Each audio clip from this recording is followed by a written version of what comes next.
Hi, I'm Marisa McClellan, creator of Food in Jars. And I'm Joy Manning, a freelance writer focused on food and health. Welcome to Local Mouthful. We're here to talk shop with obsessed home cooks everywhere. This week we're talking about butter chickpeas, walnut mushroom pate, and celebratory food. And before we compare notes on something we read this week, we just wanted to issue a correction from our previous episode. Joy? Yeah, we talked about a new research that linked frequent restaurant meals to an increased rate of mortality, and we were saying that it was 2 restaurant meals a week that led to this increase. One of our listeners pointed out accurately that the study actually looked at people that ate 2 restaurant meals a day, and somehow we both spaced on this. I guess it's just because, like, who eats 2 restaurant meals a day? That's absurd, right? Well, you know, if you're out and about, I've certainly done it when I'm on book tour, but yeah, it's right. I mean, when you travel, it's a different thing. Anyway, I just made a mistake. Yes, and we didn't want to. Sorry if we scared you. I guess 2 restaurant meals a week is fine. That's a whole lot less than 2 a day. It made me feel a lot better to realize that. Anyway, Thank you for letting us know that we goofed on that, and we're sorry. Shall we move on to this week's item? Yeah, so the news that we wanted to touch on real briefly, this is a couple weeks old now, but still is timely and interesting, is that Epicurious announced that they are no longer publishing new beef recipes on their site. And more interestingly, they haven't been doing it for a year. It certainly raised a lot of controversy. You know, some people thought it was great. Some people were really angry. They thought it was virtue signaling. What do you think, Joy? My feelings on this are actually a lot more complicated than you might guess. I don't eat beef for health reasons. And I certainly would say I'm comfortable making a blanket statement that if you have you shouldn't eat factory farm beef. I think we should move towards a world where factory farm beef doesn't exist. I was going to caveat that and say if you don't have the money for better beef, well, in that case, maybe you should be getting alternate sources of protein because they're healthier anyway. But it just so happens that I'm coming off working on a feature for Edible Communities about a partnership between the National Audubon Society and Panorama Organic Beef to certify that beef as not only grass-fed and organic, but also bird-friendly. And I'm going to post a link to the article I wrote about this, but let me just sort of like boil it down. Before humans totally screwed up the whole habitat in North America, bison roamed the grasslands, and they actually provided an important function. They naturally did rotational grazing, where they grazed one area, not down to the bare soil, but just enough to promote a robust root structure under the soil, and then they moved along. Okay, but we killed all the bison. So my thinking before I did the research for this article was like, if you left grassland just free from cattle, ruminant animals, it would be preserved.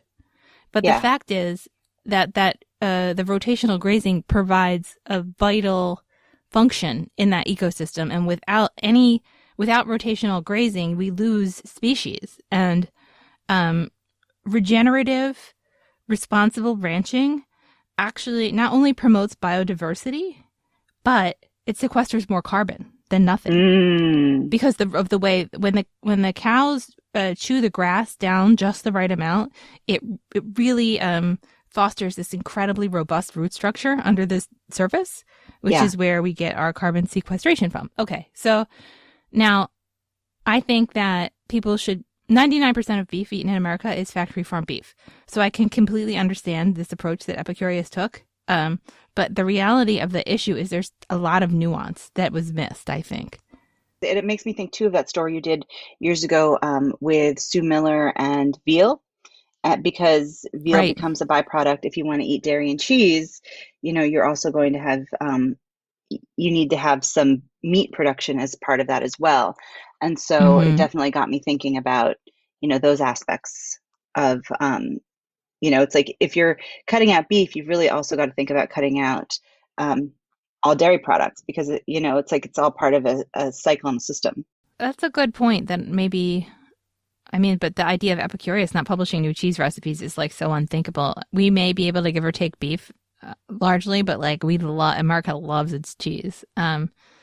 It's true. Yeah, anyway, so I had more complicated than you would anticipate feelings about it. But honestly, I'm sure that at Epicurious they were thinking like almost virtually all the beef that we eat in the United States is bad for people and bad for the environment, so let's just cut it out. And if you do get some kind of like more sustainably raised like a beef that is a product of regenerative agriculture, then I mean there's certainly no shortage of recipes. So, what was your take? You know what? There are plenty of beef recipes out there. No one needs another beef recipe. It's not like, um, it's not like aquafaba where it's a growth, developmental, ingredient category. There's so many beef recipes out there. No one needs another one anyway. And it's not like they're saying we're going to delete all of our beef recipes in the archives. Mm-hmm. They're just saying we're not going to make any new ones, but there's plenty there. So it did feel a little bit to me like, I mean, sure they're doing it, but it was also a little bit of an attention grab. Right. But And they were. I should point out also that this week they were nominated for a big ASME award, Epicurious, which congratulations, Maggie, if you're listening. She's a editor there, and a friend and listener of ours. So yeah, I don't know. I think it's good, but more complicated than it seems at first glance. yeah, I did think the responses were very interesting. I started reading comments, I think, on Instagram, and I was like, "Ooh, I cannot dip my toe into this well. This is too. There's too much poison here." I don't usually read comments for that exact I'm reason. sometimes interested in what people are saying, but it was just too nasty. I'm Um, interested too, but it can just like suck you in for an hour. I know, I know. Anyway, tell us Anyway, what you think. We want to know what you all think out there about this change. Had several listeners pay me about it on social media, so I yeah. know you have opinions. Okay. So I just wanted to talk about a recipe I've been making a lot lately, because I made a few tweaks to it and everyone in my household likes it. And that is the butter chickpeas from the New York Times. So it's a really relatively simple recipe. Start sauteing an onion and butter. Most of the time I do it in just, sunflower oil, garlic, ginger, you use cumin and paprika and garam masala. You're basically building any kind of tasty simmer sauce here. And, traditionally this sauce would go with chicken, but because I'm trying to eat less animal protein, I love the chickpea option. And I love it particularly with home cooked from dried chickpeas because they're so much more tender. And so you build this spice and onion and garlic mixture. You add a can of whole peeled tomatoes. Um, it says to break them up or smash them. I sometimes put them in the blender and just pulse them for a minute or two so that they're a little bit more broken up. And then the place where I diverge from the recipe is it calls for coconut milk, and coconut is not Scott's favorite. He just doesn't like the taste of coconut, full stop, which is a bummer. I love coconut milk. Yes and no. I Yeah, mean, coconut milk is not the healthiest, but no. go on. So I use, um, I've done it two ways. Sometimes I'll do a cashew cream, um, Oh, my which heart belongs to cashew cream, which as is you know. always delicious. But because he's still doing Weight Watchers, and a lower point option is to use non-fat evaporated milk. And so I use two of those little kind of squatty cans of non-fat evaporated milk, and it really lends nice creaminess. It's low points for him. Um, it tastes good. It doesn't add that kind of sweet richness that you get from coconut milk, but it's still a really kind of creamy, delicious sauce. You just have to be careful once you add the evaporated milk and the chickpeas that you don't really hard boil it. You do the hard boiling before you add the milk.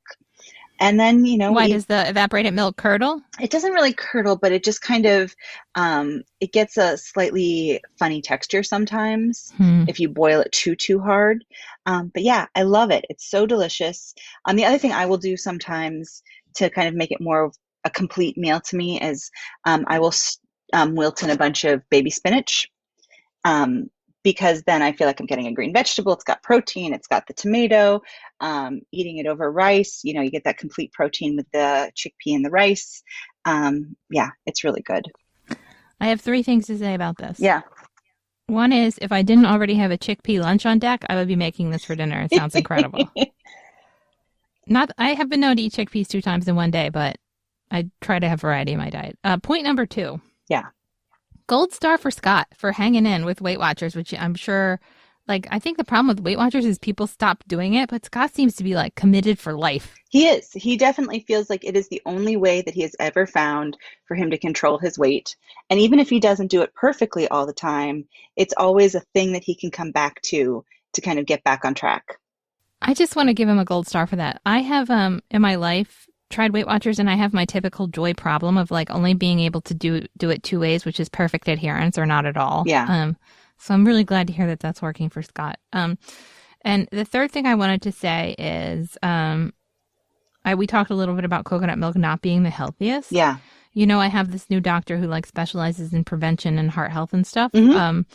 And so I went over my most recent round of blood work with everyone, and I told you how low it was and all back in the normal range, but still because of my family history and everything. And also because my doctor knows that I can be very strict with my diet. Like, she knows that I only use like the smallest amount of vegan butter, and like I try to avoid coconut milk because I'm always like trying to keep my heart health in line. So Yeah. she was like, let's send you for a cardiac CT scan so we can see what's really going on in there. And she's like, if you have no plaque, then you don't have to be so strict about stuff like earth balance and coconut. And so I did it this week, and I got the results, and there is 0 plaque in my heart. Hey, that's amazing.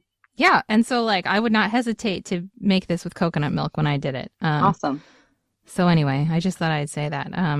It's kind of a good thing. That is great. But I mean, of course, I'm not going to lose my awareness that coconut milk has saturated fat, but it will be a welcome thing for me to not be so uptight about it. And I will say, I have made this when I was just making it to feed to the boys with coconut milk, and it's delicious. Like it is the high, like I think it's the most delicious version, but the evaporated milk version is good, and the cashew cream version is also delicious. So I do. I love cashew cream, but I put it in so many things. Like making some things with coconut milk is like a way to add variety. Does this recipe have any like cilantro in it? Yeah, you finish it with cilantro. Okay. I love, is it spicy at all? Well, so there's optional cayenne, but I never use that because I'm either feeding it to children or a spice-averse husband. So there's no cayenne in my version. I may end up making this tonight anyway, even though I have a chickpea lunch on deck. It's really good. And speaking of overdoing chickpeas, I just bought last night a package of that chickpea pasta, Bonza. Yeah. Do you eat that regularly? I go in and out. I have some right now. I like it again to feed to the boys because it's protein and they love pasta. I mean, the trick with any kind of bean-based pasta is that once it's finished cooking, you've got to give it a really solid rinse with cold water, or it, just turns into mush. Interesting. So it's not always like the pasta I want for my, when I'm treating myself to pasta, it's not always the pasta I want, but it's great to feed to them. Like I'll do a buttery sweet potato sauce on it for them, and they gobble it up. Anyway, I will let you know what I think when I try it. So let me tell you about something that I have been making and that I will also make for Mother's Day this weekend. Yeah. And I think I mentioned this on the pod before that a Instagram influencer and blogger and dietitian whose site is called The Full Helping posted this recipe for lentil walnut pate. I have it written down here as mushroom walnut pate, but that's not right. It's lentil. It is inspired by Angelica Kitchen, which was like the first vegan restaurant I ever loved in New York City. And it's so tasty. I had forgotten how delicious it was. And basically, it's really simple as well. I'll post the link to the Full Helpings recipe, but it's toasted walnuts, a little bit of sautéed shallots and garlic, lentils, and some acid. I think there's apple cider vinegar and lemon in it. Oh, and miso, of course. And it needs you that. just put it all in the blender, and like it's just so good. It really has definitely scratches that itch of like a meaty pate somehow. That's awesome. Have you ever made something like that? I have. In one of Kim O'Donnell's Meat Lovers Meatless books, she had a lentil pate that was made to mimic like a chicken liver pate. So um, it does use butter. It has onions really sauteed deep and dark in butter. Mm-hmm. Um, and I haven't made it in years, but I often think about it and think, oh God, I got to pull out that book and make some of that because it's so good. Yeah, we actually ended up making something in that same family with just like leftover junk we had lying around the fridge, which did include mushrooms, white beans. We put walnuts in it, and oh my goodness, we stuck a little bit of a vegan cream cheese in there. And like when it was all said and done, it really did have a chicken liver mousse quality. Yeah. Um, I love those kinds of things. Yeah, that's going to be part of my. I guess we can talk more about this when we get into our celebratory food section. But I'm doing like a Mother's Day spread. Nice. For some family, and that will definitely be on the lunch board. Well, I think we can shift right into Should we that. segue? Yeah. Yeah. Do you want to hear the rest of my Mother's Day I menu? do. I do. Okay. So what we're doing, I'm meeting my mom at her place, and my sister and her husband and my niece are going to be there. And I just decided to do like kind of a picnicky lunch spread. I don't think we'll be actually picnicking, but I'm going to do this pate. I got 2 wheels of Conscious Cultures vegan cheese because my mother has never had any really great vegan cheese, and she's trying to like lean in a plant-based direction. I'm going to make that lentil salad that we talked about on the pod a few weeks ago. I got the recipe from Rancho Gordo. It's lentils and carrots and mustard and herbs, and it's quite delightful. And I'm going to make, I think I mentioned this to you, but we talked about this on the pod as well. I made a caramelized onion and kale ham pies with phyllo. Yeah. And then I sort of pitched them for inclusion in this new cookbook I'm working on, and it was approved. So I'm going to redo that recipe and bring those caramelized onions and kale hand pies to the party. I love that the caramelized onion and kale situation is traveling like this. It makes me really happy. I'll definitely mention your sister in the notes that I send along with the inspiration. There you go. It's a genius idea, and I really, really like it. You know, you can also just add like a little coconut cream or cashew cream or heavy cream and have like a twist on creamed greens. Ooh, yeah, that sounds good. It's so good. Yeah, and I'm going to get some bread from Ursa Bakery. Have you ever had bread from Ursa Bakery? I haven't.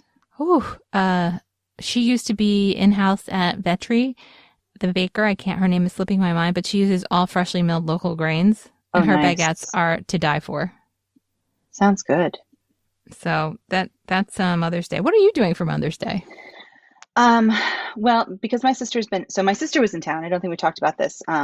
My sister came in on Tuesday afternoon, and unfortunately we're recording on Friday morning. She's leaving this afternoon because she has a family and has to get back to them. But she's been here for most of this week, which has been really amazing because I hadn't seen her since December of 2019. So we did a little pre-Mother's Day celebration last night where we just got a bunch of sushi from Fuji Mountain, which is a sushi and Japanese restaurant down the street from us that we really like. And so that was sort of Mother's Day part 1. And then for the rest of our kind of Mother's Day stuff, I'm going to go off by myself Saturday morning, which is always fun because I don't get a lot of alone time. And then I'm not exactly sure. I haven't like articulated what I want, but I imagine we'll get some sort of nice takeout on Sunday night to celebrate. Brunch is not exactly a relaxing time in my household right now, and so it's just easier to, if we want to do something nice, wait until the boys are asleep. So I imagine, I mean, I don't know what we'll get yet, but often it's like Thai food or something like that. When I have the opportunity to choose whatever I want, I really love there's a Thai restaurant also down the street from us that's really delicious. So yeah. That sounds really nice. Yeah, I think that'll be it. I also, my relationship with Mother's Day, it's only my 3rd Mother's Day because, I was pregnant and now the guys are almost 2, but my birthday is, this year it's 5 days after Mother's Day. So it feels a little weird to get celebrated twice in such rapid space. So I don't feel the need to make a lot of fuss over Mother's Day because my birthday is so soon. And what's on deck for your birthday? For my birthday, we are again just going to get some really nice takeout because that's what we can do these days. I haven't decided yet, but I want to see if like some of the nicer restaurants. So like we've done it with Barclay Prime, which was really nice for Scott's birthday. So I might see if the Love is doing takeout still, and get sort of like fancy high-end takeout. And then I'm gonna get a massage. Oh, And nice. then I'm gonna order a cake probably from Flying Monkey in Reading Terminal Market because I love who owns it. Yeah, she's lovely. Mm-hmm. Well, that sounds really fun. Yeah. My birthday is right on the heels of yours, as you Yeah, know. a day after. We are practically birthday twins. And I am going to have, again, my family. I haven't seen my family in so long now. I kind of want to see them as much as I can. Yeah. So my mom and her husband and my sister and her family will come here. And I think I'm going to make like a homemade Chinese takeout style menu. I'm going to make the scallion pancakes that I made on Christmas Eve. I'm going to make my favorite Melissa Clark sesame noodles with that celery salad. I'm going to make broccoli and tofu and garlic sauce, and I think cucumber salad. Sounds great. And we'll get a cake from Vegan Treats, my favorite vegan bakery. Sounds good to me. Yeah, I think it'll be nice. And then actually the very next day, and this is big. Yeah. I have made plans to meet a friend for dinner at a restaurant. Oh my goodness. Outside. We have an outdoor reservation. We're both fully vaccinated and it will be outside. So that will be like huge. Wow. Can you imagine? I can, and it sounds great. So I'm sure I'll talk about that after the fact. It might feel weird. I don't know how it's going to feel. I would have thought my first restaurant meal would be with Dan, but Dan is not ready. That's fair. Scott is not ready either. You know, I think if he was, instead of getting takeout, I would have pushed for like a 5 o'clock reservation somewhere that we could have taken the boys. But I just don't need to stress. It's like, it's not fair to push someone who's not ready. Right. I totally agree with that. Like right now, according to the CDC, I don't think anyone is required or recommended to wear a mask outdoors when they're walking. But Dan still wants to wear his mask outdoors. I'm still wearing my mask outdoors. Oh, I am not. I'm done. It's all set with that. Well, that's good. Yeah, I mean, the other thing is, I'm in such a congested area. I was going to say, with the exception of the Italian market, when I was shopping on the Italian market last week, I wore my mask because that is basically indoors. Yeah. Yeah. So I feel good about these celebratory choices, Joy. I feel like it feels like the right speed for where we are in the world right now. We're all just feeling it out. It's a very strange time. It is. So it is. Well, can I tell you about what I'm loving? Please do. And now this is a repeat. We've loved this before, but I'm loving it so much I had to do it again, and that is just asparagus. Asparagus is in season right now. I spent an obscene amount of money on asparagus at the farmer's market on Tuesday morning, and I don't regret a cent of it because it was so sweet and so tender and delicious. I spent $13 on asparagus, and we ate it all. And it was so good. How many bunches? It was 3 bunches. It wasn't that much, but asparagus is expensive in the city when it's fresh and local, and it was really good. And I got some purple asparagus. It was really delicious, sweet asparagus, and I loved it. It probably won't surprise you that I too have been loving asparagus lately. Definitely been getting it from Philly Food Works and eating it up with glee. Yay! So good. And I think that about does it for this week's episode of Local Mouthful. It sure does. Our thanks go out to Dan Call for editing the show, to Saul Rosenbaum for designing our logo, and to Raina Rose for providing the music. And thank you for listening. If you like what you hear, Make sure to subscribe via iTunes or your favorite podcasting app. Please follow us on Facebook, Twitter, and Instagram at Local Mouthful. Sign up for our newsletter, catch up on past episodes, and check out our show notes at localmouthful.com. Until next time, happy eating.